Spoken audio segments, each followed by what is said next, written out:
ลาแม่อยู่มือชีวิตคนน้อเฮานี่เปรียบคือจังใบไม้แห้งลมมาแห้งกะคูลนพ่อแม่เอ้ยคือชีวิตของคนเกิดมาแล้วกะพอความเท่าว่าแก่ตายบ่เลือกน้องเลือกอายบ่เลือกทุกข์หรือรวยบ่เลือกการเวลากะเล่าตายบ่เลือกทางพ่อเมียยงเอ้ยแม่เจ้าสิมีน้องจางหรือหนีไปเอ้ยน้อดีตอนขึ้นซื้อว่าความน้อตายมีโลดแขนพ้องอ่อนตอนบ่มีมมละพูดในละคือจางในน้อเที่ยวนี้คนพอสานันฝือกระทบเพิ่นได้จากไปแล้วบ่มีมือได้ก้าวมาลาว่าในน้อมือนี้ล่างของพองคนเสียวล้อไปเฝ้าอย่างกันจุดจีนับตั้งแต่น้องมือนี้ร่างของเจ้าคงที่เหลือแต่คุณกาโดกเจ้าเอาเหลือแต่รูปภาพเจ้าเอาไว้ทาลำเยียงพ่อแม่เอ้ยลาบุญกุศลน้องมนต์เฮาสร้างได้นำทางทรงอยู่บุญสูงเจ้าให้รู้ถึงสวรรค์วิมานสูดยกปากวางตาเมื่อเจ้าพ่อไปแล้ว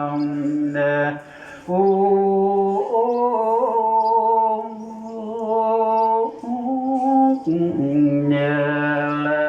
ดวงวิญญาณของพ่อสานานฝึกกะถูกว่ามามาเอาบุญไปจางย่างคืนเบิ่งเทิงสวรรค์พ่อสานันเอ้ยลาป้าเอาบุญไปฝันนรกให้มุนเทธาลายมังให้เจ้ามาเอาบุญนกไปจางเทวดาโยมพี่บ้านท่านผู้ใหญ่จ้างให้เพิ่นพาไปเมืองสวรรค์สันป่าเด้อเจ้าอย่าห่วงเอ้ยโอ้พ่อจ๋าพ่อจากไปอะไรพ่อจากเลี้ยวนอไม่หวนกลับคืนมาพ่อตาดันจากไปไม่กลับมาโอ้พ่อจากลูกรักยิ่งกว่าสิ่งใดโอ้ยคิดเห็นดีคิดเห็นข้าวตั้งแต่กี่เคยได้กินข้าว ว่าห่วมผ้าเคยกินป่าว่าห่วมถ้วยเคยได้กินกล้วยว่าห่วมเครื่องนับตั้งแต่โน้มือนี่นับมือไก่ไปนาพอสานั้นไปบอกกลับมาโอ้ยจากว่าเจ้าอยู่มองใดลูกและเมียของเจ้าอะไรนั่งอยู่วันวันโอ้ยพอสานันเลยเคยได้อยู่เคยได้มอนตามรวมสุขความสุขมีแต่พอเจ้าตอนนั้นได้อยู่สร้างว่าน้ำกันเดือคิดเห็นเด้งคิดเห็นเขาตั้งแต่กี่เขาเสียพ่อปอดท่านตายเคยบ่ายแผลมาพาดท่านไหลวิยุ่งเขียนเขียนบ่เป็นพ่อกะยังเคยว่าได้ปอนบ้านลูกนอนบ่หลักพ่อกะยังเคยว่าได้กอมทางพ่อหักพ่อท่านนอ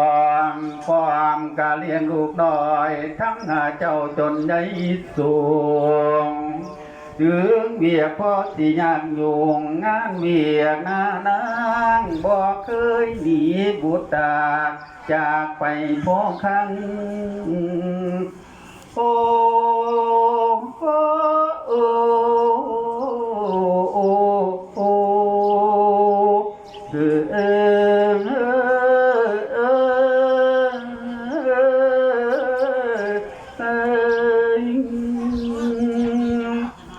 โอ้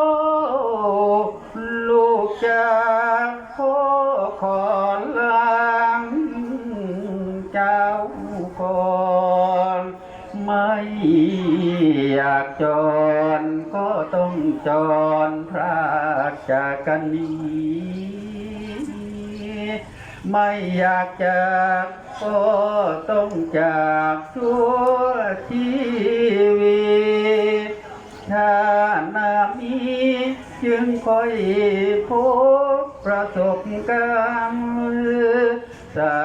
รถูกเนื้อสารสิมีภายนาอาบน้ำคาตาวาสาดใบขอให้ได้ผู้พอขันได้รวมห่วมสกุลเนื้อสำหรับในชาติเดียวได้ห่วมสกุลกูพ่อแม่เอ้ยพายากรรมได้น้ำอยู่เอาจากไก่ว่ากันเลวสร้างตูเดือขอพระคุณรักกาณใจแก้วเป็นโมทองมารองรับเอาดวงวิญญาณคุณพ่อสานานคือกระโทนี่ไปทรงคืนสวรรค์ไปยุ่งโยงคุณละเด้อน้องพ่อเจ้าอย่ามีเศร้า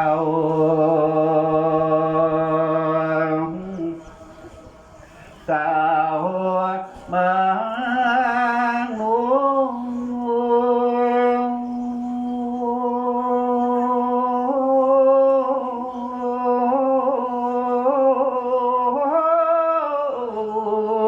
โอ้ยโอ้ยลานอ่อน